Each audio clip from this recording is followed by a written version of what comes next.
नमस्कार. आजची गोष्ट आहे एका गुप्तहेराची. गुप्तहेरांवर आधारित अनेक बॉलिवूडमधील चित्रपट आपण पाहिले आणि त्या गुप्तहेरांच्या भूमिका आपल्याला आवडतही असतात. पण आज एक खऱ्याखुऱ्या गुप्तहेराबद्दल तुम्हाला माहिती सांगणार आहे. ते गुप्तहेर म्हणजे साक्षात छत्रपती शिवाजी महाराजांचे गुप्तहेर बहिर्जी नाईक. मूळ बहुरूपी असलेले आणि नक्कल करणे व वेश बदलण्यात पारंगत असलेले बहिर्जी नाईक यांना त्यांचे या कलेतील कौशल्य पाहून आपल्या मराठ्यांचे राजे छत्रपती शिवाजी महाराज यांनी त्यांच्या गुप्तहेर खात्यात सामील करून घेतले. ते शिवाजी महाराजांचे गुप्तहेर खात्याचे प्रमुख होते. दिवसभर बहुरूप्याचे खेळ करून पोट भरणारे बहिर्जी एकदा राजे मोहिमेवर असताना त्यांना भेटले. बहिर्जी नाईक कुणाच्याही नकला वेषांतर करायला अगदी पटाईत होते. तसेच ते बोलण्यातही हुशार होते. महाराजांनी त्यांच्यातील कसब ओळखले. स्वराज्य निर्मितीच्या कामाला उपयोगी पडतील हे जाणून त्यांना त्यांच्या गुप्तहेरीच्या कामात रुजू करून घेतले. बहिर्जी नाईक हे फकीर, वासुदेव, कोळी, भिकारी, संत आदी कुठलेही वेषांतर हुबेहूब करण्यात पटाईत होते. पण फक्त वेषांतरच नाही तर समोरच्या माणसाच्या नकळत त्याच्या तोंडातून शब्द चोरण्याचे चातुर्य सुद्धा त्यांच्याकडे होते. ते विजापूरचा आदिलशहा आणि दिल्लीचा बादशहा यांच्या महालात वेषांतर करून जात व खुद्द आदिलशहा व बादशहा यांच्याकडूनच पक्की माहिती घेऊन येत असत. हेर असल्याचा संशय जरी आला तरी कत्तल करणारे हे दोन्ही बादशाह नाईकांना एकदा सुद्धा पकडू शकले नाहीत. यातच बहिर्जी नाईक यांची बुद्धिमत्ता व चातुर्य दिसून येते. महाराजांच्या गुप्तहेर खात्यात जवळजवळ 3,000 ते 4,000 गुप्तहेर असायचे असं इतिहासकार मानतात. या सर्वांचे नेतृत्व बहिर्जी नाईक यांच्याकडे होते. हे सर्व गुप्तहेर नाईकांनी विजापूर, दिल्ली, कर्नाटक, पुणे इत्यादी शहरात अगदी हुशारीने पसरवले होते. चुकीची माहिती देणाऱ्यास कडेलोट हा पर्याय बहिर्जी नाईकांनी ठेवला होता. त्यांनी गुप्तहेर खात्याची जणू काही एक भाषाच तयार केली होती. ती भाषा फक्त बहिर्जी नाईकांच्या गुप्तहेरांनाच कळे. त्यात पक्ष्यांचे, वाऱ्यांचे आवाज असत. कुठलाही संदेश द्यायचा असल्यास त्याच भाषेत दिला जाईल. महाराज आज कुठल्या मोहिमेवर जाणार हे सर्वात आधी बहिर्जी नाईकांना माहीत असायचे. त्या ठिकाणची खडा माहिती बहिर्जी नाईक काढत व शिवाजी महाराजांपर्यंत लवकरात लवकर पोहोचवीत. असे म्हटले जाते की महाराजांच्या दरबारात नाईक जर वेषांतर करून आलेले असले तर ते फक्त महाराजच ओळखायचे. थोडक्यात दरबारात बहिर्जी नाईक नावाचा इसम नाहीच अशी सर्वांची समजूत होती. छत्रपती शिवाजी महाराज व बहिर्जी नाईक या दोघांमध्येच फक्त एक योग्य प्रकारचा समन्वय होता असं आपण म्हणू शकतो. बहिर्जी नाईक फक्त गुप्तहेरच नाही तर लढवय्ये देखील होते. तलवारबाजीत, दांडपट्ट्यात ते माहीर होते. कारण गुप्तहेरांना कधीही कुठल्याही प्रसंगाला सामोरे जावे लागेल हे त्यांना माहीत होते. कुठल्याही घटनेचा ते खूप बारकाईने विचार करीत. शत्रूचे गुप्तहेर कोण, ते काय करतात याची देखील माहिती ते ठेवत. तसेच त्यांच्याकडे एखादी अफवा पसरवायची असल्यास किंवा शत्रूला चुकीची माहिती पसरवायची असल्यास ते कामही ते चतुराईने करत. फक्त शत्रूच्याच प्रदेशाचे नाही तर महाराजांच्या स्वराज्याचे देखील पूर्ण माहिती ते व त्यांचे गुप्तहेर ठेवत. शिवाजीराजे व संभाजीराजे जेव्हा दिल्लीला बादशहाच्या वाढदिवसाच्या दिवशी त्याला भेटायला गेलेले असताना त्याआधीच दिल्लीत बहिर्जी नाईकांचे गुप्तहेर दाखल झाले होते. कारण महाराजांना काही दगाफटका होऊ नये ह्याची त्यांनी पूर्ण काळजी घेतली होती. त्यासाठी त्यांनी आपले 450 गुप्तहेर वेगवेगळ्या वेशात दिल्लीत कानाकोपऱ्यात लपवले होते आणि तेही महाराजांच्या येण्याच्या अगोदर महिनाभरही केले होते.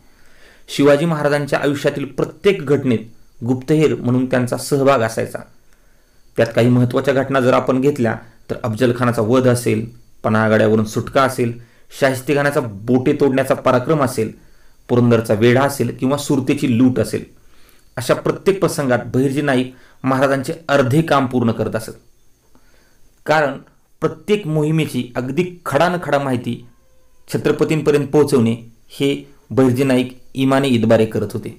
त्याच्यामुळे छत्रपतींना मोहिमेवर येणाऱ्या अडचणी अगदी कमीत कमी असतील यासाठी योग्य ते नियोजन करण्यात येत असे. ह्या प्रत्येक घटनेत नायकांनी शत्रूची इत्थंभूत माहिती महाराजांना दिली होती. बऱ्याच वेळा महाराज बहिर्जींनी दिलेल्या सल्ल्याचा विचार करून पाऊल टाकत. राज्याभिषेक करताना महाराजांनी ज्या अष्टप्रधान मंडळाची निर्मिती केली होती त्यावेळी गुप्तहेर खाते तयार करण्यात आले होते, तेव्हा देखील नाईक त्या खात्याचे प्रमुख होते.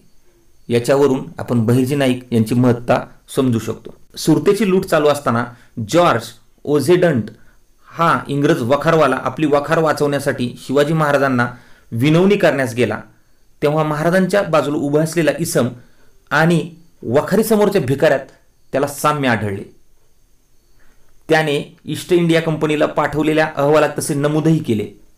इंग्रजांच्या कागदपत्रांमध्ये अशा रीतीने बहिर्जी नायकांबद्दल उल्लेखही आहे, पण आपल्याकडे मात्र फारसे काहीसे उल्लेख सापडत नाही.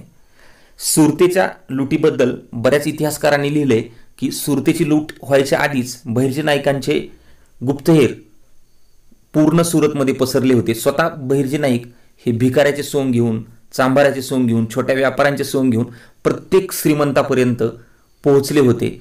आणि ज्या दिवशी लूट झाली त्या दिवशी प्रत्यक्षात त्यांना महाराजांबरोबर पाहिल्यानंतरच त्या व्यापाऱ्यांना कळलं की हा व्यक्ती तर आपल्या घरासमोर असायचा. इतकी बारकाईने काळजी त्या सुरत मोहिमेमध्ये घेतली होती. त्यामुळे अगदी कमी कालावधीत बादशाहच्या हातावर तुरीत देऊन मोठ्या प्रमाणावर सुरतेमध्ये लूट करण्यात छत्रपतींची सेना यशस्वी झाली.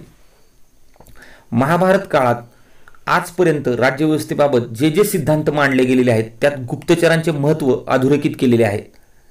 कौटिल्याने तर आपल्या अर्थशास्त्र या ग्रंथात राज्य या संकल्पनेस मानवी शरीराची उपमा देऊन राजा हा त्या शरीराचा आत्मा, प्रधान म्हणजे मंत्री परिषद म्हणजेच मेंदू, सेनापती म्हणजे बाहू आणि गुप्तचर म्हणजे राज्यरूपी शरीराचे डोळे आणि कान असल्याचे म्हटले आहे.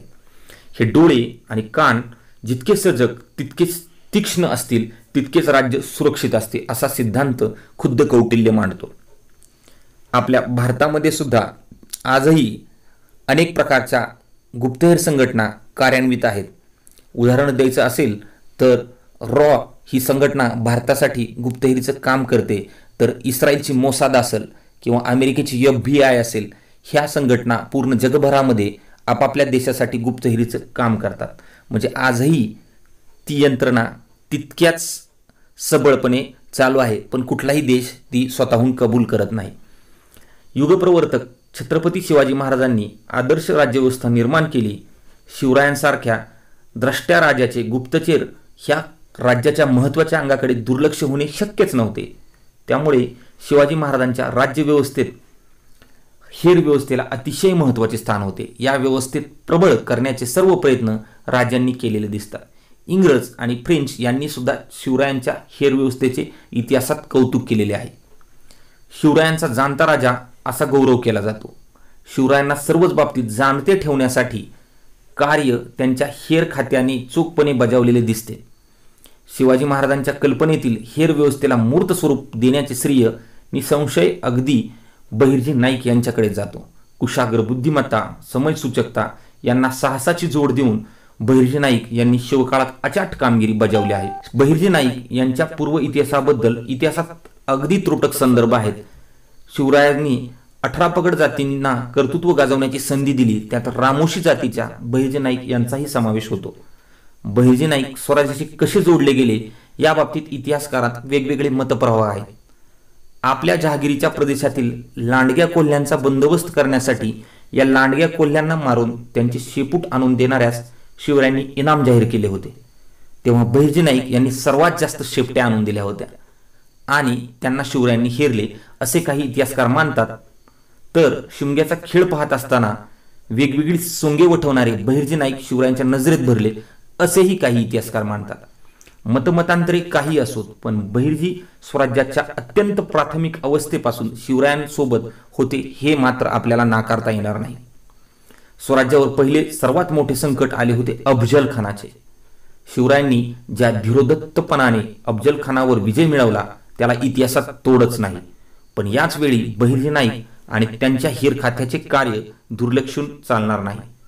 अफजल खान पंढरपुरात दाखल झाल्यापासून बहिर्जी त्यांच्या सैन्यात सामील होते असे बहुतांश इतिहासकार मानतात. बहिर्जी यांनी खानाच्या गोटाची इत्थंभूत माहिती काढली. खानाचे सैन्य किती आहे, त्यात पायदळ घोडदळ किती आहे, हत्ती तोफा दारुगोळा किती आहे, त्याच्या जवळचे लोक किती, इथपासून ते खानाची दिनचर्या काय आहे, त्याच्या सवयी काय आहेत इत्यादी विषयी खात्रीशीर माहिती बहिर्जींनी राजांपर्यंत पोहोचवली. इतकेच नव्हे तर खानाचा हेतू राजास जीवे मारण्याचा आहे असा निसंदिग्ध अहवाल बहिर्जी नाईक यांनी दिल्यानंतरच शिवाजी महाराजांनी आपली व्यूहरचना पूर्णपणे बदलली. शिवाजी घाबरला आणि आता युद्ध होत नाही अशी वावडी उठून खानाचे सैन्य बेसावत ठेवण्याचे काम सुद्धा बहिर्जी नाईक यांच्या हेरकात्याने अगदी योग्यपणे केले. प्रत्यक्ष भेटीच्या वेळी देखील खानाने चिलखत घातले नसल्याचे आणि सय्यद बंडा धोकादायक असल्याचे माहिती बहिर्जींनी राजांपर्यंत पोहोचवली. पुढचा इतिहास तर आपल्याला सर्वश्रुत आहे. पन्हाळ्याहून शिवाजी महाराजांची सुखरूप सुटका करण्याचे श्रेय जसे बाजीप्रभू आणि शिवा काशीदकडे जाते तसेच ते बहिर्जी यांच्याकडे सुद्धा देखील जाते. शाहिस्तेखान प्रसंगात देखील त्यांच्या सैन्यात घुसून संपूर्ण माहिती अचूकपणे काढण्याचे काम बहिर्जी यांनी केले. उदाहरण द्यायचं झालं तर रात्री पहारे सुस्त असतात. इथपासून ते खान कुठे झोपतो, भटारखान्यापासून जनानखान्यात जाणारा रस्ता कच्च्या विटांनी बंद केलेला आहे. हाच रस्ता महाराजांनी खानापर्यंत पोहोचण्यास वापरला, पण तो बंद आहे हे ऐनवेळी समजले असते तर योजना फसण्याची शक्यता होती, हे आपण लक्षात घेतले पाहिजे. तसेच रमजानचा महिना चालू असल्यामुळे रात्री पहारे सुस्तावलेले असतात इत्यादी तपशीलवार माहिती शिवाजी महाराजांपर्यंत पोहोचवल्यानंतर त्यांनी शाहिस्तेखानावर हल्ला करण्याची योजना आखली आणि ती यशस्वी देखील केली. राजे सहिष्णू वृत्तीचे होते, पण राज्यावर आलेले संकट नष्ट करण्यासाठी त्यांनी रमजान महिना संपण्याची वाट देखील पाहिली नाही, हे आपण लक्षात घेतले पाहिजे. शाहिस्तेखानाचा पाडाव करण्याआधी उंबरखिंडीत कातरतलब खानाच्या सुमारे 20,000 सैन्याचा महाराजांनी पुरता धुव्वा उडवला आणि त्याला बिनशर्त शरणागती घेण्यास भाग पाडले.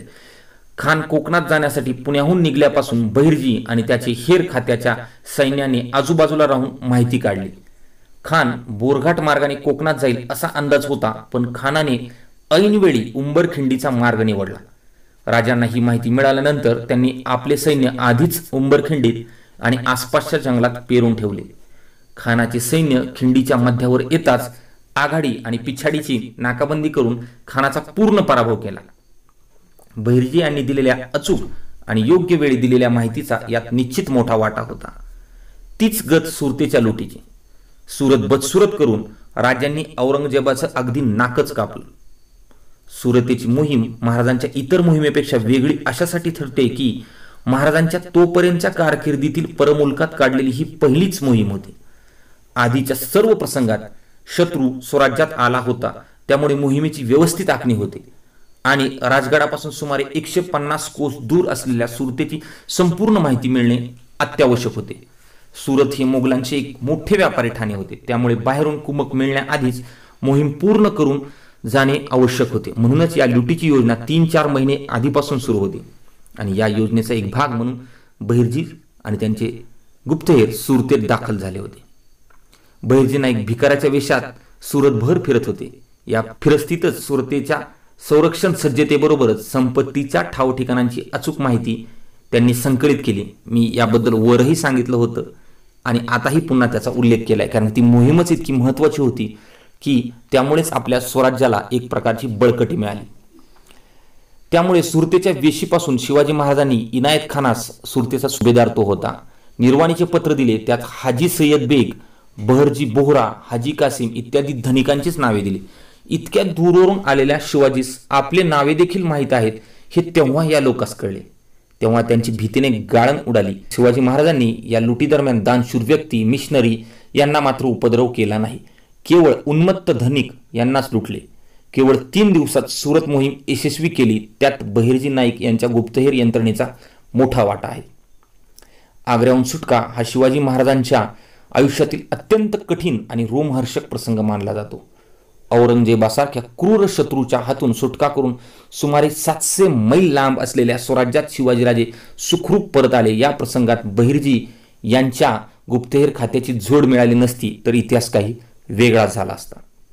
शिवाजी महाराज नवीन हवेलीत पाठवून तेथे त्यांचा खून करण्याचा औरंगजेबाचा आदेश असल्याचे बहिर्जी यांनी कळवल्यानंतर शिवाजी महाराजांनी जलद हालचाल केली. या संपूर्ण योजनेत बहिर्जी यांचा सहभाग असल्याशिवाय ती यशस्वी होणे शक्यच नव्हते. शत्रूस गुंगारा देण्यासाठी शिवाजी महाराजांनी परतीचा प्रवास उलट दिशेने सुरू केला. त्यानंतर ते प्रथम मथुरेला गेले. तिथून अलाहाबाद, बुंदेलखंड, खानदेश, गोंडवन, गोवळकोंडा असा कठीण वेडावाकडा प्रवास करून ते राजगडावर येऊन पोहोचले. हा मार्ग निश्चित करताना आणि प्रत्यक्ष प्रवासात बहिर्जी यांची हेर खाते राजांच्या अवतीभोवती असणार आणि त्यांनी पुढचा मार्ग सुखरूप असल्याची ग्वाही दिल्यानंतरच राज्यांचे मार्गक्रमण होत असणार हे निश्चित. शिवरायांचे संपूर्ण जीवन धकाधकीने आणि रोमहर्षक प्रसंगांनी भरलेले आहे. जेथे फक्त पराजय शक्य आहे अशा प्रसंगात शिवाजी महाराजांनी विजय मिळवलेला आहे. शिवाजी महाराजांनी बहुतांश लढाया युक्तीने लढलेल्या असून लढाईपूर्वीच शत्रूची संपूर्ण माहिती मिळवण्यावर भर दिला आणि त्यानुसार आपली व्यूहरचना केली. बहिर्जी आणि त्यांचे हेर स्वमुलुखात आणि परमुलुखात देखील साधू, बैरागी, भिकारी, सोंगाडे, जादूगार अशा वेशात फिरत असत आणि इत्थंभूत माहिती घेत असत. या हेरांचे नजरबाज, हेजीब असा उल्लेख अस्सल कागदपत्रात आढळतात. महाराजांच्या दूरवर पसरलेल्या सैन्यात आणि गडकिल्ल्यांवर माहितीची देवाणघेवाण करणे आणि त्यात समन्वय साधणे हे काम बहिर्जी नाईक यांच्या यंत्रणेने साध्य केले. शिवाजी महाराजांच्या प्रत्यक्ष रोमहर्षक विजयाचा पाया बहिर्जी नाईक आणि त्यांच्या हेर खात्याने घातला असे म्हटल्यास अतिशयोक्ती ठरणार नाही आणि असे म्हटल्यावर कोणावर अन्यायही होणार नाही. शिवाजी महाराजांनी देखील त्यांचे महत्त्व ओळखून हेर खाते प्रबळ करण्यावरच भर दिला. अष्टप्रधान मंडळात हेर खात्याला स्वतंत्र स्थान देण्यात आलेले नव्हते, तरीही बहिर्जी यांना सरदारकीचा दर्जा दिला आणि हेर खात्यास साधन सामग्री आणि द्रव्याची चिंता भासू दिली नाही. बहिर्जी यांच्या नेतृत्वाखाली साधारण 3000 हेर कार्यरत होते असे इतिहासकार मानतात. हे हेर खाते इतके सक्षम होते की समकालीन इतिहास फंदफितुरीने भरलेला असून देखील शिवाजी महाराजांना मात्र संपूर्ण कारकिर्दीत एकदाही दगाफटका झालेला आढळून येत नाही. इतक्या जुन्या काळात आणि तंत्रज्ञानाची साथ नसताना बहिर्जी नाईक यांनी हेरांनी माहितीचे संकलन, विश्लेषण इतक्या अचूकपणे कसे केले, भौगोलिक ज्ञान कसे मिळवले आणि ती माहिती योग्य वेळी इच्छित व्यक्तीपर्यंत कशी पोहोचवली हे कोडेच म्हणावे लागेल. इतिहास अनेक प्रश्न अनुत्तरित ठेवतो आणि हाही प्रश्न इतिहासाने अनुत्तरित ठेवला आहे. बहिर्जी नाईक यांनी माहिती तंत्रज्ञानाची एक अद्ययावत यंत्रणा निर्माण केली असे म्हटल्यास वावगे ठरणार नाही. बहिर्जी नाईक आणि त्यांची यंत्रणा ही त्या काळातील सर्वश्रेष्ठ हेर यंत्रणा होती हे निर्विवाद सिद्ध होते. आज आपणास आदिलशहाचा हेर कोण होता, औरंगजेबाचा हेर कोण होता असे विचारले तर आपल्याला माहीत नसते. इतिहास संशोधक त्यांची नावे कदाचित सांगू शकतील, पण हेच शिवाजी महाराजांचा हेर कोण असे विचारल्यानंतर पटकन आपल्यासमोर नाव येते ते बहिर्जी नाईक. गुप्तचर मग कोणत्याही काळातील असो त्यांना ग्लॅमर नसते, कारण ते हातात नंगी तलवार घेऊन शत्रूस आव्हान देत नाहीत किंवा रोमहर्षक लढाया जिंकत नाहीत. त्यांचा पराक्रम लोकांसमोर येत नाही, कारण त्या पराक्रमाचे साक्षीदार ते नसतात. सेनानी लढाईत लढतात, पण गुप्तचरांना शांततेच्या काळात देखील लढावे लागते. ही लढाई बहुतेक वेळा संयम आणि बुद्धी यांची असते. सोंग घेणे, वेषांतर करणे सोपे असते, पण ते सोंग वठवणे कठीण काम असते. त्यासाठी जे सोंग आपण वठवणार आहोत त्याचा बारकाईने अभ्यास करावा लागतो. गुप्तचरांच्या कामात प्रतिस्पर्ध्यावर अव्याहतपणे बौद्धिक कुरघोडी करणे अपेक्षित असते. वरील सर्व बाबींचा विचार करता बहिर्जी नाईक हे एक असामान्य व्यक्तिमत्व होते हे आपल्याला मान्यच करावे लागेल. बहिर्जी आणि त्यांची हेर व्यवस्थेची आताच्या हेर व्यवस्थेशी तुलना करता येणारच नाही, कारण की दोन्ही काळ वेगवेगळे आहेत. जेम्स बॉन्ड असो किंवा शेरलॉक होम्स असो, ही दोन्ही पात्रे हॉलिवूडमधील पिक्चरमधले कल्पनेतील आहेत, परंतु साहित्य आणि दृकश्राव्य माध्यमांच्या ताकदीमुळे ही दोन्ही पात्रे आपल्याला वास्तव्यातील वाटतात. ब्रिटिशांनी तर बेकर स्ट्रीटवर शेरलॉक होम्सचे घर वसवले आहे आणि लोक ते पाहण्यात जातात. बघा, काल्पनिक गुप्तहेराचे घर पाहण्यात जातात. जेम्स बॉन्ड आणि शेरलॉक होम्सने पुस्तकात, सिनेमात जी कामगिरी केली आहे त्याहून कित्येक पटीने सरस कामगिरी बहिर्जी नाईक यांनी खऱ्याखुऱ्या वास्तवात करून दाखवले आहे. हे इतिहासाचा अन्वयार्थ लावल्यानंतर लक्षात येते. परंतु दुर्दैवाची गोष्ट अशी की शिवरायांचा तिसरा डोळा म्हणून वावरलेले हे व्यक्तिमत्व आपल्या साहित्यात, आपल्या समाजात, आपल्या माध्यमात दुर्लक्षित राहिलेले आहे. भालजी पेंढारकर दिग्दर्शित बहिर्जी नाईक हा 1943 सालचा सिनेमा, 2-4 छोटेखानी पुस्तके भोपाळगड तालुका तासगाव जिल्हा सांगली येथील एकाकी समाधी आणि कुंभारकिनी धरणाला दिलेले बहिर्जी नाईक सागर हे नाव हीच काय ती आपण त्या सर्वोत्कृष्ट हेरास वाहिलेली आदरांजली होय. बहिर्जी नाईक त्यांच्या मृत्यूबाबत ठोस माहिती उपलब्ध नाही, पण भोपाळगडावर हेरगिरी करताना त्यांचा मृत्यू झाला आणि लढाईत जखमी झालेल्या बहिर्जी यांनी भोपाळगडावर येऊन महादेवाच्या चरणी आपले प्राण सोडले अशा आख्यायिका मात्र तत्कालीन बखरीत सापडतात. बहिर्जी यांच्या कारकिर्दीत त्याला एकदाच ओळखले ते जॉर्ज ओक्झेडंट या सुरतच्या इंग्रजच्या वखारवाल्याने. वर उल्लेख आला लेखामध्ये त्याचा. शिवराज्याभिषेकाचे जे चित्र आपण पाहतो त्यात महाराजांना लवून मुजरा करणाऱ्या हेनरी ओक्झेडंटचा हा भाऊ सुरतची लूट चालू असताना वखार वाचवण्यासाठी महाराजांची विनवणी करण्यास गेला तेव्हा महाराजांच्या बाजूला उभा असलेला इसम बहिर्जी आणि आपल्या वखारीसमोर भीक मागणाऱ्या भिकाऱ्यात त्याला साम्य आढळले, पण तोपर्यंत खूप उशीर झाला होता. पण त्याने ईस्ट इंडिया कंपनीला हे लिहून पाठवलेले आहे. 21व्या शतकात गुप्तचर यंत्रणाबद्दल जे संशोधन जो अभ्यास झाला आहे त्यांनी गुप्तचर यंत्रणेच्या यश अपयशाचे एक महत्त्वाचे सूत्र मांडले आहे. ते सूत्र म्हणजे अज्ञात राहणे. गुप्तचर जितका वेळ अज्ञात राहील तितका तो यशस्वी होतो. बहिर्जी नाईक देखील तसेच अज्ञात राहिले, पण ते अज्ञात राहिले म्हणून यशस्वी झाले की यशस्वी होते म्हणून अज्ञात राहिले याचे उत्तर खुद्द इतिहासकारांपाशीच नाही. ह्याच बहिर्जी नाईकांबद्दल अजून एक आठवण सांगितली जाते. ज्यावेळेस छत्रपतींचा राज्याभिषेक सोहळा चालू होता त्या राज्याभिषेक सोहळ्याच्या वेळी प्रत्येक सरदार छत्रपतींना येऊन लवून मुजरा करत होता आणि प्रत्येक सरदाराला त्याच्या कर्तबगारीप्रमाणे महाराज दानधर्म करत होते, बक्षिसी देत होते. त्याचवेळी एक जखड म्हातारा त्या ठिकाणी आला आणि त्याने छत्रपतींना लवून मुजरा केला. त्याच्या डोळ्यामध्ये आनंदाश्रू होते कारण की आपले राजे आज छत्रपती झाले होते. शिवरायांच्या नजरेतही खूप मोठा आनंद होता. ज्यावेळेस ते समोरच्या वृद्ध माणसाला पाहतात त्यावेळेस ते साक्षात बहिर्जी नाईक होते, पण त्या क्षणी सुद्धा त्यांनी आपली ओळख बऱ्यापैकी गुपित ठेवली होती. महाराजांनी मात्र त्यांना ओळखलं आणि या मुख्य माणसाला काय द्यायचं, काय बक्षीस द्यायचं असा प्रश्न क्षणभर महाराजांना सुद्धा पडला असेल. पण किती मोठी या माणसाची दानत म्हणावी लागेल की इतक्या मोठ्या प्रमाणावर स्वराज्यासाठी आपल्या स्वराज्यासाठी काम करून सुद्धा एका याचकाप्रमाणे एका सामान्य सरदाराप्रमाणे त्यांच्या रांगेत उभा राहून राजेंच्या छत्रपती होण्याच्या सोहळ्याला त्यांनी उपस्थिती लावली. अशा बहिर्जी नाईकांना माझा कोटी कोटी प्रणाम. छत्रपतींना त्यांच्या बहिर्जी नाईकांबद्दल जितका अभिमान असेल तितकाच अभिमान आज आपल्याला प्रत्येक नागरिकाला त्यांच्याबद्दल वाटायला पाहिजे. म्हणून आज संग्रहित लेख मी तुमच्यासमोर सादर केला. तो निश्चितच तुम्हाला आवडला असेल. असेच लेख, असेच काही न ऐकलेल्या गोष्टी तुम्हाला ऐकायला आवडत असतील तर आज आमच्या या आठवणीतील कथा यूट्यूब चॅनलला नक्कीच सबस्क्राईब करा. धन्यवाद.